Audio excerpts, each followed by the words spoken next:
నమస్తే. Spiritual, motivation, educational వీటికి సంబంధించి ఇంటర్వ్యూస్ ఇవ్వదలుచుకున్న వాళ్ళు కింద నంబర్ కి కాంటాక్ట్ చేయండి. నమస్తే, వెల్కమ్ టు అవర్ ఛానల్. నేను పద్మిని. ప్రస్తుతంతో పాటు ప్రముఖ ఆధ్యాత్మికవేత్త, వాస్తు జ్యోతిష పండితులు, లలిత ఉపాసకులు, వాస్తు జ్యోతిష శిక్షణ నిపుణులు బ్రహ్మశ్రీ నానాజీ పట్నాయక్ గారు మనతో పాటు ఉన్నారు. మాట్లాడదాం. నమస్కారం సార్. శ్రీమాత్రే నమః.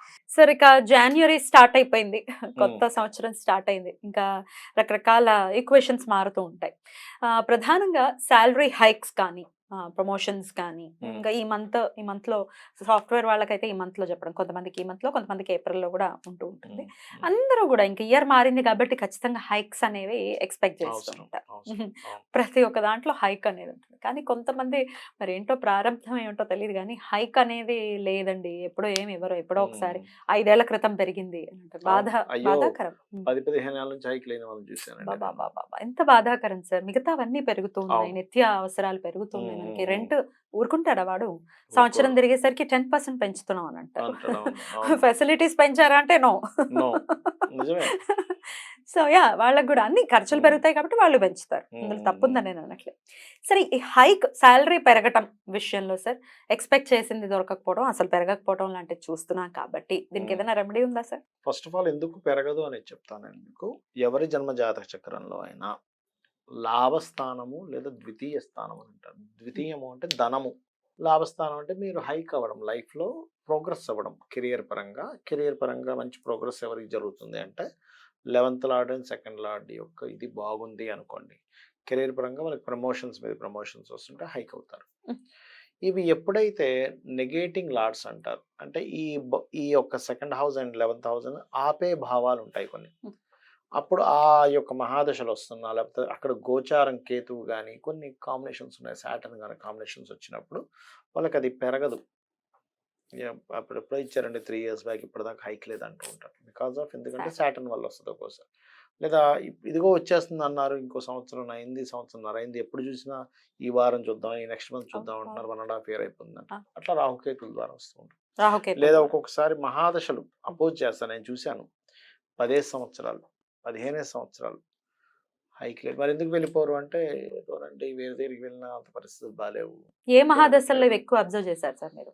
వీళ్ళకి పర్టికులర్గా ఏంటంటే, అంటే ఈ కాంబినేషన్స్ ఉన్నప్పుడు లగ్నాధిపతి పాడైపోయి మహాదశలు నడుస్తాయి. అంటే జీవుడు ఎదగాలి కదా, లగ్నం అంటే జీవుడు కదా. లగ్నాధిపతి పాడైపోయిన మహాదశలు వచ్చినప్పుడు జీవుడు ఎదగడు కెరియర్ పరంగా కానీ. అలాగే దశమాధిపతి పాడైపోయి వచ్చినా సరే జీవుడు ఎదగడు. అట్లా కొన్ని ఉన్నాయి. షష్టమాధిపతి పాడిన మహాదశలు వచ్చినప్పుడు కూడా ఈ అప్పులకే కట్టడానికి సరిపోతుంటుంది. అంటే అతనికి శాలరీ సరిపోకుండా వీరికి వచ్చిన డబ్బులు వచ్చినట్టుగా ఖర్చు అయిపోతూ ఉంటాయి ఇవి.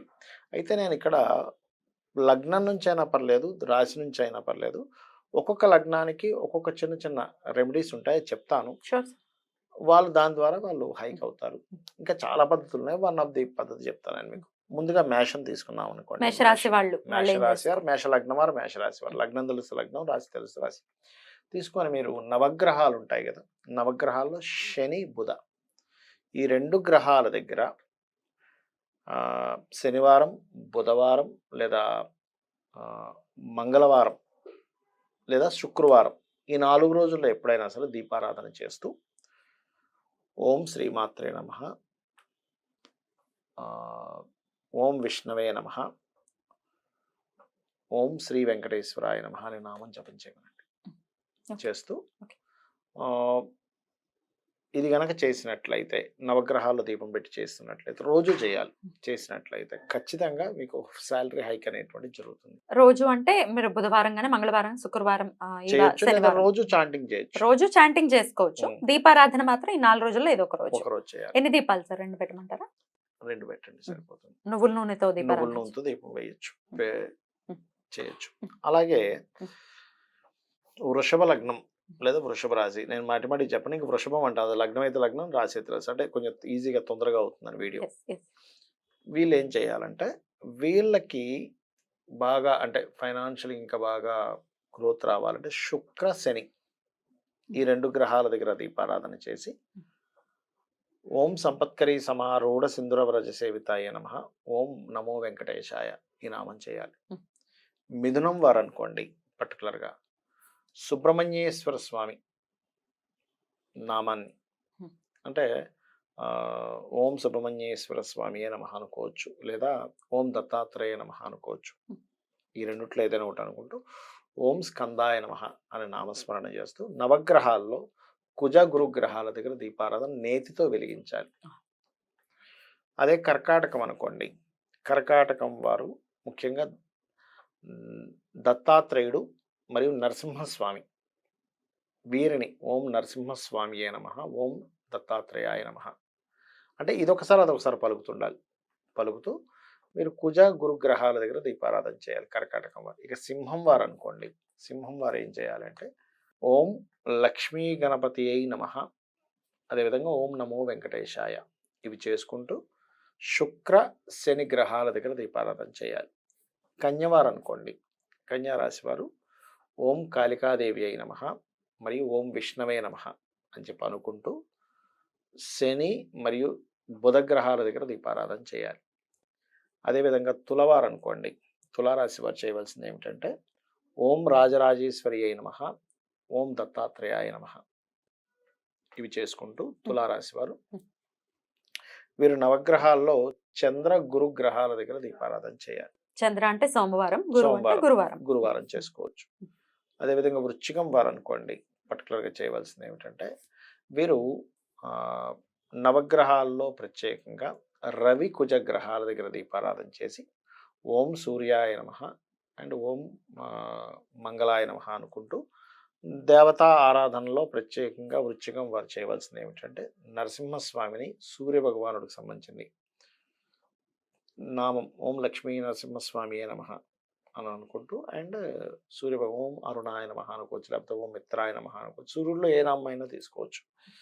అదేవిధంగా ధనుర్లగ్నం అనుకోండి.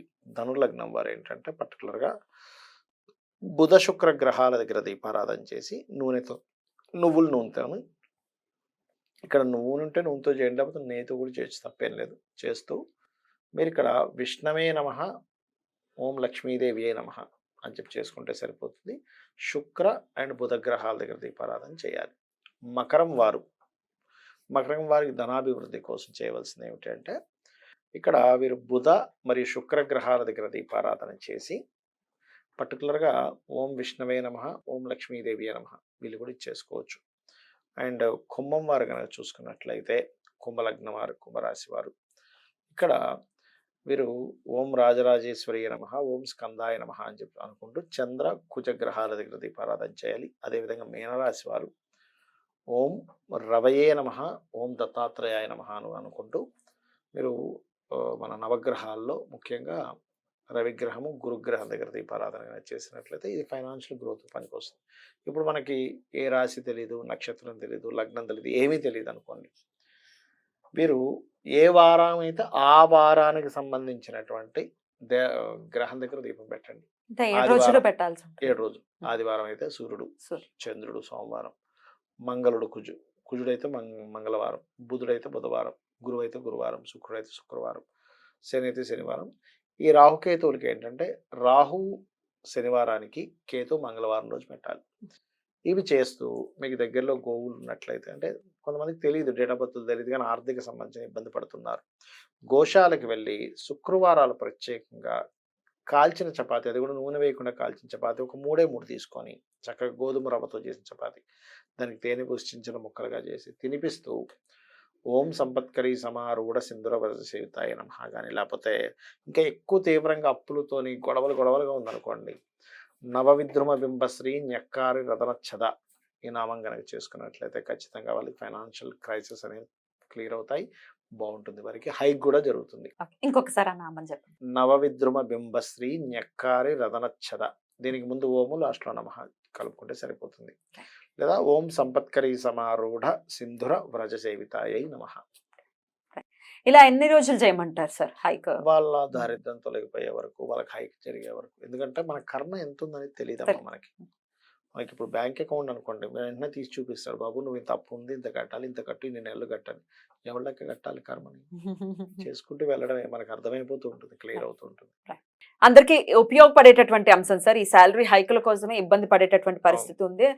సాఫ్ట్వేర్ వాళ్ళకైతే ప్రత్యేకించి వరల్డ్ అంతా రెసెషన్ నడుస్తోంది అనే సాకుతో ఇండియాలో కూడా పెంచకుండా పెంచకుండా ఆపుతుంటారు. ఏదో ఒక రీజన్ వెతుక్కుంటూ అక్కడ ఉంటారు కదా. వాళ్ళు ఏదో చెప్తుంటారు అలా. అదే, వాళ్ళకి అక్కడెక్కడో ఉంది రెసెషన్.